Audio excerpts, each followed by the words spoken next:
Dans le domaine de l'ésotérisme, il faut être extrêmement prudent. Et notamment, être conscient qu'il peut y avoir des contrefaçons. On a deux exemples, deux domaines que je connais bien, et où je connais pas mal de gens qui s'y trouvent, c'est l'astrologie et Nostradamus. Eh bien, je vois les mêmes personnes, parce qu'il y en a qui travaillent sur les deux sujets en même temps, qui font les mêmes erreurs.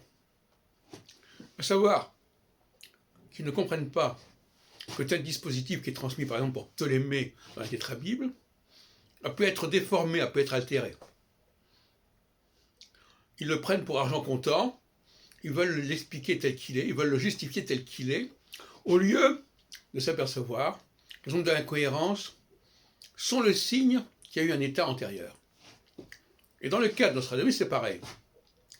Ils veulent croire qu'il y a eu un point de départ avec un auteur qui a préparé, qui a programmé son œuvre dans tous ses détails, dans tous ses états successifs, qui a même prévu, par exemple, que pendant quelques années, telle partie de son ouvrage, de son œuvre ne paraîtrait pas, bon, comme ça, et qui sont complètement démunis pour restituer correctement la chronologie des centuries. Alors, je ne sais pas si vous voyez à qui je pense, qui je fais allusion.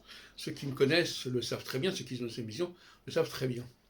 Mais c'est quand même assez pathétique de voir quelqu'un qui, aussi bien concernant les maîtrises planétaires, passe à côté du problème et ne veut pas comprendre comment elles ont été construites, et qui, parce que quelque part quelque chose ne lui plaît pas, il va réinventer quelque chose de complètement nouveau, au lieu de restaurer l'état antérieur où les choses étaient cohérentes. De la même façon, en ce qui concerne Nostradamus, le même personnage veut à tout prix que tout ce qui est paru obéisse à une logique, que c'était prévu comme ça dès le départ, et qu'en plus tout ce qui se produit, tous les événements qu'on retrouve dans les centuries étaient déjà connus par avance, que ça ne pouvait pas être des additions tardives liées aux événements qui venaient de survenir, etc.